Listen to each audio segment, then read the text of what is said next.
veut faire la passe mingi na Kinshasa, pour vivre le roi, pour vivre dans le village. On veut faire la passe mingi na Kinshasa, peuple congolais, et vivre le roi, pour vivre dans Paya, na Katia Congo. Peuple congolais, pour vivre le roi, la mission pour vivre Paya, na Katia Kinshasa. On veut faire la passe mingi, mesdames et messieurs, par contre, au sein du bino, donc il y a une solution. Trop c'est trop. Il y a un journaliste à Babomaki, na bakuluna autaki musala, autaki que présenter journal na retour na ye, akuta na bakuluna tanga de ma page moto, akuta na bakuluna, en tout cas bakuluna ba tubaki bambeli, atira kibiso na kombo ya Jenima Diane Mengo, de Jenima Diane Mengo mwana na wazo kene kobema batu.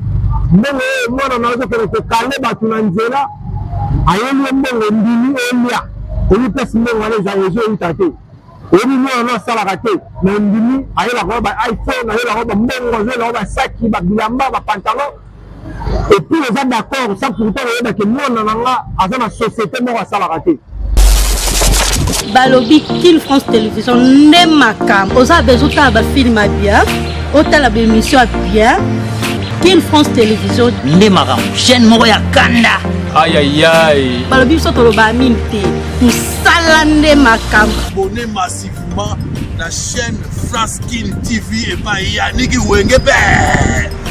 Wenge Béton doit s'abonner kuna boyoka masolo puis ya politique masolo ya Congo masolo ndenge Congo zongi pa ba congolais nous avons la personne mon master mo sala na émission trop bien Yannick Wenge la Yannick Wenge yonde makam Kin France Télévision ne makam musala ne makam.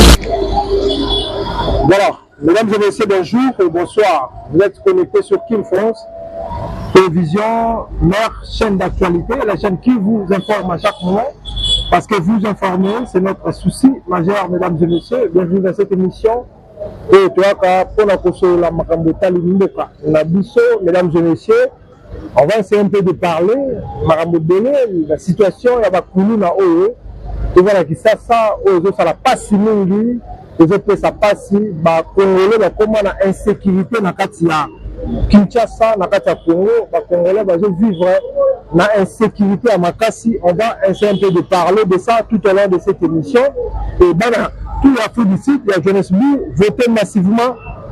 Le bon c'est Stéphane Mabila, le bon choix pour Gaëtan, il y a Johannesburg, choix Malamu, la Gaëtan, Balobi, le boss Stéphane Mabila de voter parce que yéme avoir un souci à communauté, yéme azali na makambo ya kosala ebele pour la communauté nous se va dans la Johannesburg, mesdames et messieurs, de voter le boss Stéphane Mabila, le bon choix pour Gauteng. Mesdames et messieurs, le nôtre sur la Mambélé, il peut ça passe dans la Congo, du Cameroun, il veut ça la passe.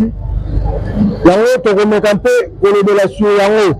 Mesdames et messieurs, aujourd'hui, to remet à l'isolo, il y a Ndoronabiso, il y a journaliste à Babomaki, na bakuluna autaki musala, autaki que présenter journal na retour na ye, akuta na bakuluna tanga de ma page moto, akuta na bakuluna, en tout cas bakuluna ba tubaki bambeli, atira kibiso na kombo ya Jenima Diane Mengo, de Jenima Diane Mengo, journaliste à RTNC, et à présentaka journal à RTNC, atira kibiso, atira kibiso, et que le outil de l'État, bonne bakuluna, baboma kiyo. Ils a pas sinon parce que phénomène kuluna, comme le kende, mabe, comme le kende makasi, c'est de outil en tout cas, parce que nous tous, on est des Congolais, nous sommes tous des Congolais. Nous avons tout Congolais dans la Congolais. Ils ont une bande de morobos, il y a la coma, pour distraire la population, pour la téléphone, pour la sac, pour la katayo, pour la bande. Ce n'est pas un phénomène, les autres qui me cassent, ils vont dans le bus, ils vont l'État, nous avons une solution pour le phénomène que nous avons à Kinshasa. Mesdames et messieurs, Jenima a sa maman et la famille. Maman a sa bana, puis elle a qui ultime la société. bande moko ya bakuluna bandini bakata vie na ye eza pasi mingi koperdre moto azalaki ya tout moment kopesa biso information ya mboka ndenge makambo eza kokende d'ailleurs te mfe tolandaka ye asalaka mosala malamu il y a des gens oyo bandini bafinir vie na ye parfois mpo na téléphone parfois mpo na saki azalaki nango te mpe mpo na mbongo azali nango. En tout cas phénomène wana tomolembi yango na Kinshasa pour l'instant kuyuna ekomi grave ata oza na motuka ata oza na moto okotambola na butu te air tardif ekomi grave moto auti mosala sikoyo azwa avion la air tenseti na ndako na ye to azwa hélicoptère ekoma tokoyo vivre na kuyuna ya marque ya boye kuyuna ekomi partout evoir même babengai biso bakuyuna bakomi kokotela bato na ndako na machete bakomi kokotela bato na ndako na machete donc bakoki koviole bakosala makambo oyo balingi. En tout cas bakonzi ya mboka bozela biso solution na mamotali kuyuna oyo peuple ekomi kovivre na insécurité na mboka na biso moko na mboka na ye moko na peuple aza na insécurité population azovivre na insécurité kaka na mboka na ye oyo ezosala pasi. Mesdames et messieurs, eza fati gouvernement na ye bomeka un peu de régler situation oyo population ezovivre nango bisolo epesi pasi ya ndeko na biso géniment oyo corps na ye bientôt ezobima bazolandela basala bainvestigation koma makambo elekaki koma makambo ezalaki bayeba mpo kobimisa corps ya ndeko na biso géniment. Donc eza pasi oyo ekomeli géniment ekomeli mpe bato ebele oyo aza journaliste te aza moto ya média te emonai babeti papa policier moko papa ya bana na kote ya njili babeti ye machete na motu papa wana atikaki biso eza pasi papa ake mosala aza policier mutu asalaka mosala na ye mpona kobatela population kaka population wana bakuyuna babalukeli bakati ye machete parce que babanda kobinga entre bango na bango ntango papa wana policier ye babalukeli ye babeti ye masasi babeti ye machete ya motu eza pasi mingi na condition oyo congolais azali kovivre na kati ya Kinshasa. Yango wana bientôt magazine ezosalama to lobela Kin Mag bientôt la refo kobanda baya koleka na batélévision na internet na kati ya Kin France mokozwa yango juste mpona koreveiller conscience ya population eza na bakuyuna ebele beza na baveni oyebi ke na veni tozalaka na bakuyuna na bebomba basekret oyebi ke mwana mama soki nani mwana mama parti azalaka kuluna mwana mama kingani azalaka kuluna na bebomba basekret tosenga bino bobemosaka bango. Mesdames et messieurs, beza na kuyuna moko na veni to mpe bakuyuna moko babatamaka bavandaka na veni fo okende na la police ebemose bango parce que tokomi okokoti na décembre kuyuna ekomi grave tozovivre na insécurité. Yo mpe mama oyebi mwana na yo akenda kosala kuyuna ondimi mwana na yo alesaka yo mbongo oyo bazokata bato mbongo oyo mwana na yo azokende koboma bato mbongo oyo mwana na yo azokende kokale bato na nzela ayeli yo mbongo ndimi olia oyi mpesi mbongo wana eza ezoyuta te oyebi mwana na asalaka te na ndimi ayelaka ba iPhone ayelaka ba mbongo azoyelaka basaki babilamba bapantalon et puis eza d'accord ça pourtant oyebake mwana na nga aza na société moko asalaka te likambo kuyuna oyo un jour ekozwa fe nango eza na mokolo oyo kuyuna oyo na Kinshasa ekosila parce que trop c'est trop kuyuna ebanda elongola baje na bakomune okonte aujourd'hui kuyuna ekomi ata na Gombe lelo kuyuna ekomi partout ata na ma campagne kuyuna ekomi tozokende wapi bameloko bakongole tozokende wapi? Est-ce que Kinshasa emérite ezala na kuluna? Est-ce que eza basabotage to ezosalama na mboka na biso bato moko bacreye baekiri moko be mpo babundaka mpo badistraire public Comment distraire la population? Et donc, tu vois comme tout le monde. Comme un journaliste, un général, et ça ne passe.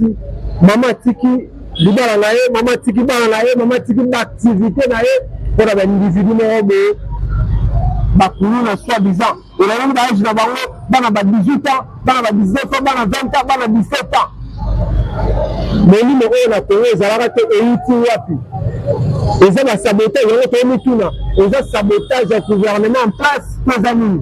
Ils ont saboté le gouvernement en place, ils ont saboté le mandat président Pachi, les amis. Alors, la police, même les enfants de Fongola Michu. Beti kaka kocha mitema na ba moto, beti kaka kocha mitema na ba taxi. Bota la peta la population va ko souffrir na phénomène qui na osé la Kinshasa, mesdames et messieurs. Maintenant nous sommes en insécurité.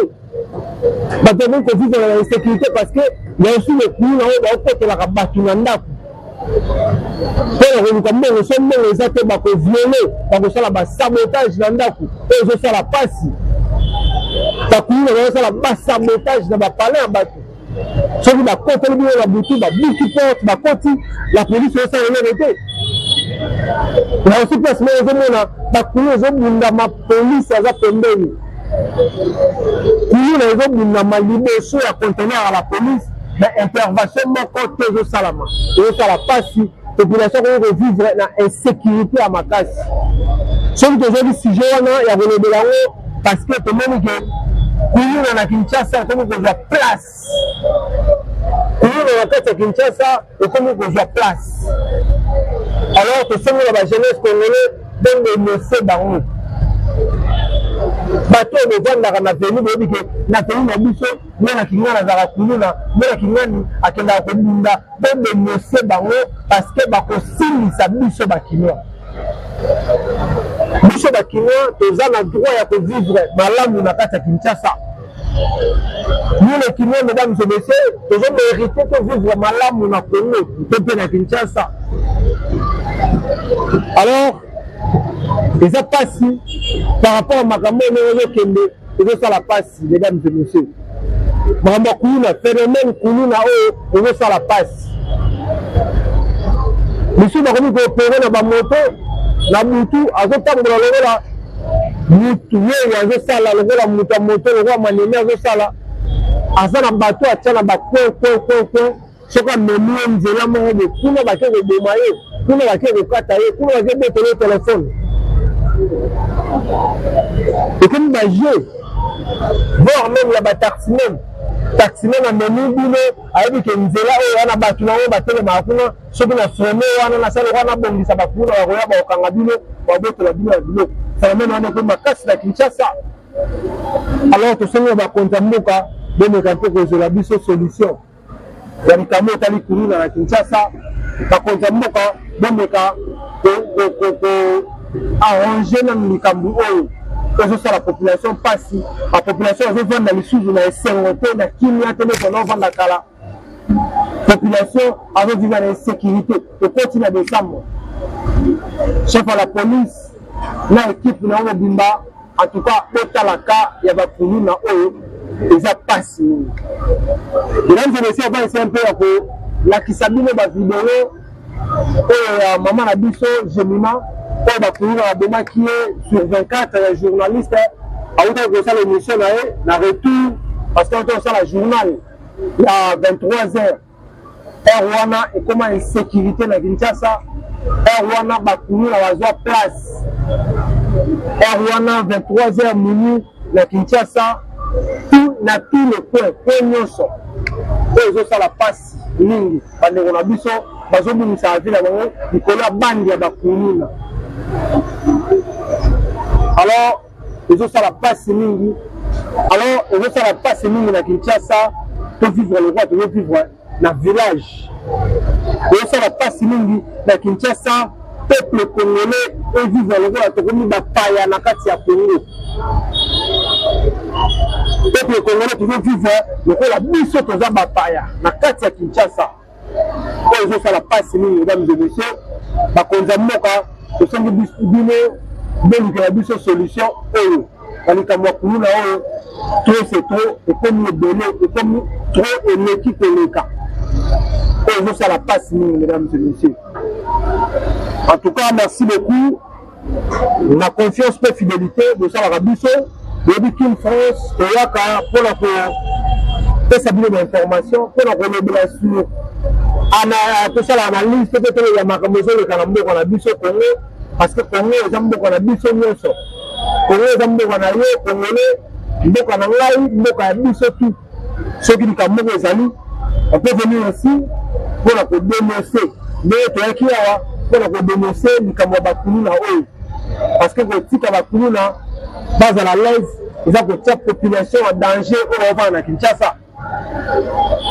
Tomonaki na Lubumbashi ntango président Faci ayaki tomoni ekiri moko ya kuluna baye bakangi fino kachi babotoli esaki babotoli telefone bato bazoleka pembeni et les choses graves ekomi kuluna ezosalama mingi baoyiba bato bazoleka mesdames et messieurs tozokende wapi na mboka na biso tozokende wapi bapolisie bezomituka